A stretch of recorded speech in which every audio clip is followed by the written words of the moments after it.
Hello, welcome back to my channel.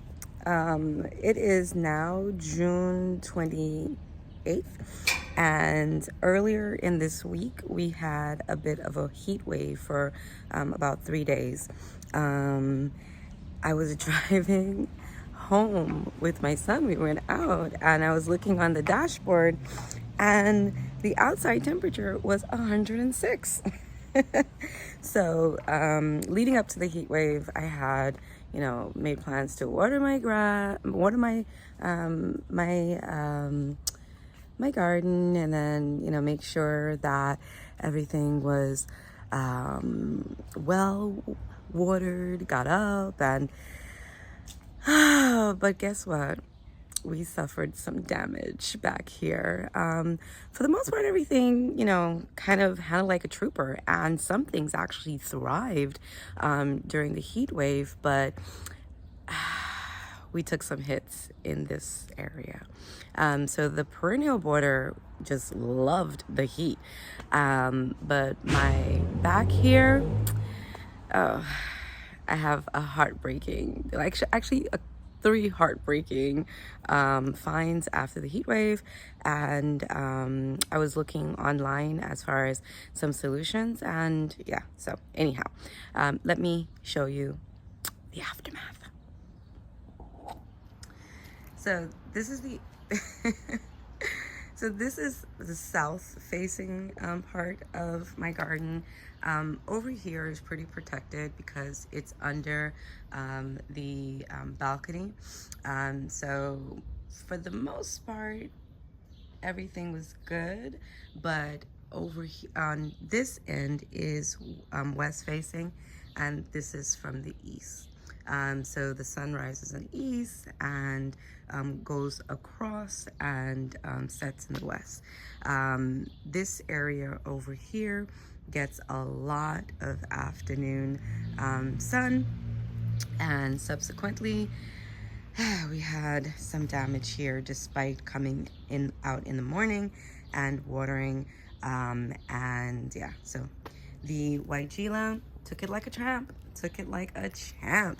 I'm sure there's probably some leaf scorch perhaps, but because the beautiful foliage is the way that it is, it kind of maybe perhaps is masking it. But a win for the white Gila, a win for the star junipers, and even our little gardenia here was unbothered by the high temperatures. And this area, like where the curve is at, though it's, south facing, because of the fence, it gets a little bit of shade.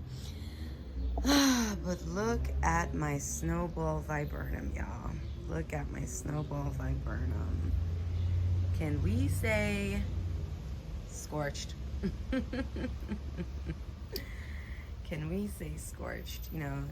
This is bad, but it's not horrible. I'm just gonna leave this, the way that it is, and just kind of keep an eye on it for the rest of the season. But scorched. And here's the worst of the wear. A Japanese maple. Scorched. Scorched. So I do not have drip irrigation. I do hand watering out here, and apparently it wasn't enough. Over here, my maple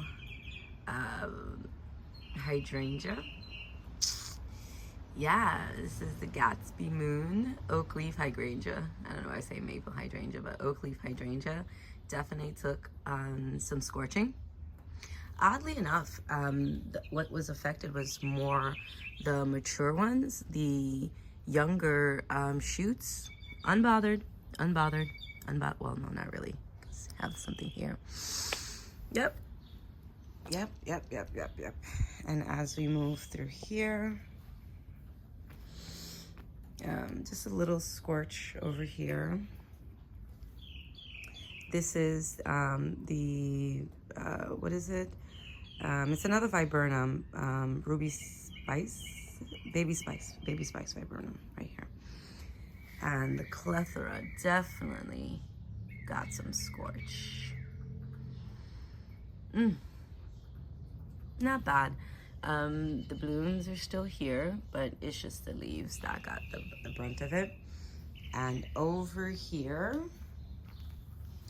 though it's under the balcony, because the sun coming in, I guess, from here, has to got a bit scorched. I'm just gonna clean this one up. Yeah. I had added right before some ferns that got just a little bit of scorching on the new. This is autumn fern. I have one over there as well. So I will be doing some cleanup. The cypress, unbothered. Unbothered. The containers, unbothered by it. As a matter of fact, they put on a little bit of growth. Okay. Our hydrangeas, just a little bit of, you know, little bit, but came through pretty well. This is west facing, our newest pot, unbothered. Okay, so, and here is our perennial border. It's just a little bit of scorching on some of the leaves. This is the mini mauvet hydrangea. Oh, bloom is coming out. Yeah, the salvias absolutely loved it, especially, yeah, the salvias loved it. Okay, put on some growth just in those 3 days of the heat. The roses definitely loved it. We had a bit of rain this morning, so everything has some dew on it. All of this growth, guys, came during that 3 days of the heat wave. So all of that was pushed out in the 3 days, because before the heat wave, they did not have those buds. The limetta, you can see, suffered a little bit. You can see a little bit of burn. Yeah, but for the most part, back here in this area, was not really that bothered by it. Yeah, so my plants, yeah, my soldiers, unbothered. They are east facing, so they get a bit of the morning sun, and the during the day the sun goes over and then sets, so they don't get like the hot, well, actually they do.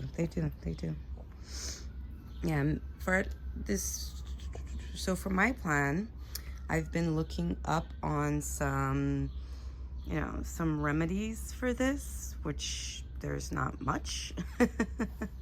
And I don't really want to move it. Not gonna move it. It's not in the cards. What I am gonna do is defoliate, and they recommended not, you know, pruning back, but defoliating by cutting like at this area. And apparently what that does is it sends like signals for the maple to, you know, send new leaves out. They did say that the new leaves would be significantly smaller than, you know, the old ones. Well, it is an experiment, and we will see. Okay, I would hate to lose this beautiful specimen. I love what it does in this area. Yeah, so in the future, moving forward, I will have to do a little bit of more prep for future heat waves, I guess. I don't know. So we will see. So I'm gonna tackle that this afternoon, and yeah, I'm gonna go finish my coffee and then come out here and work on the Japanese maple, and I'll show you what it looks like after I defoliate. Oh, I have actually also suffered some loss on the terrace balcony also. My Olivia Rose Austin suffered a little bit of burn. Let me show you. So I had already pruned off the spent blooms, and I'm so excited that I did that. I had actually took some inside and made like a lovely little arrangement right before the heat wave, so I got a chance to enjoy that indoors. But yeah, so I'm just gonna come in and snip these out. Not too bad. They'll bounce back really well, I'm sure. The rest, everything else here was good. Handled it like a champ.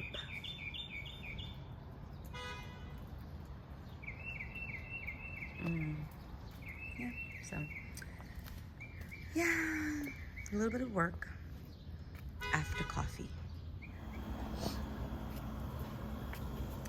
So I am all done with the garden cleanup. I took off the scorched leaves from the Olivia Rose Austin rose and just gave it a little cut back. It already has like new growth coming in, so I know that in no time it'll flush back in.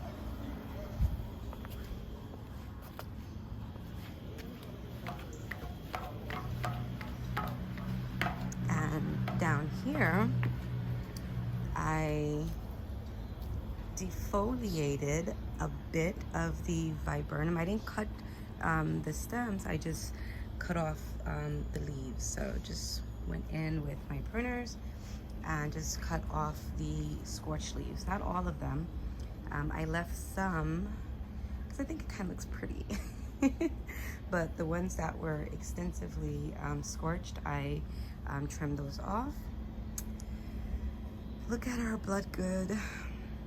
Okay, so defoliated. I love the architecture of it. So we'll be watching this and see how it leaves out. I also did the same with the oak leaf hydrangea. I didn't cut the stem, I just cut the leaves. Same thing with the clethra. Anywhere I saw the scorched leaves, I took them off, just made it look nice and neater. I cut back the scorched leaves of the hostas as well.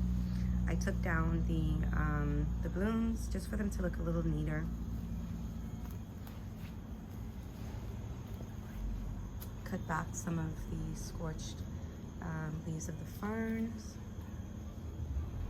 Looks much better to me.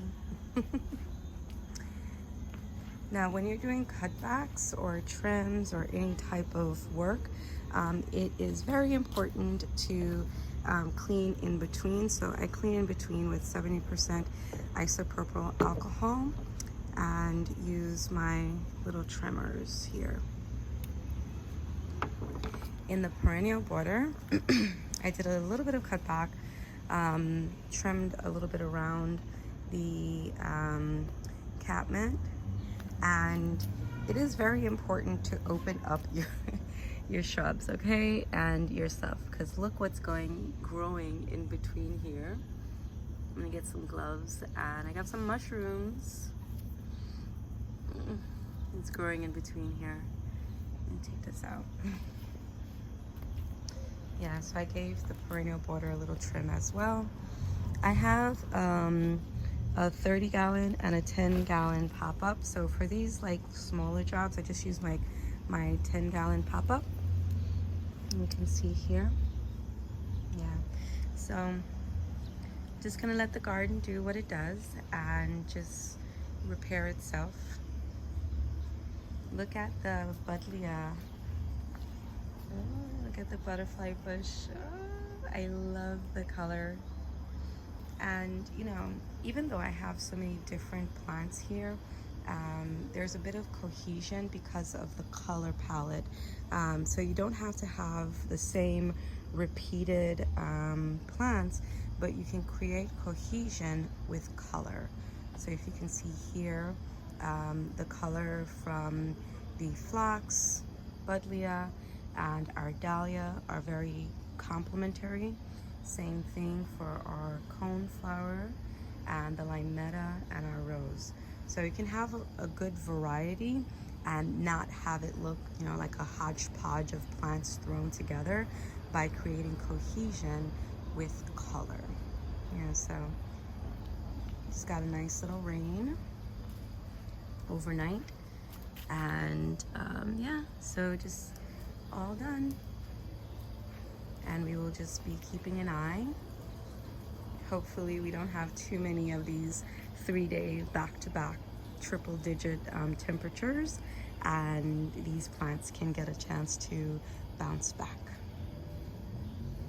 So as always, thank you for joining me in my backyard, and hope to see you soon. If you enjoyed this content, and also to help me grow my channel, click the subscribe button, like, and so that you can join me for future videos and to see how, you know, everything recovers. So, hope you guys are having a great day, and you know, day, night, whatever time you're watching this, and hope to see you soon. Bye-bye.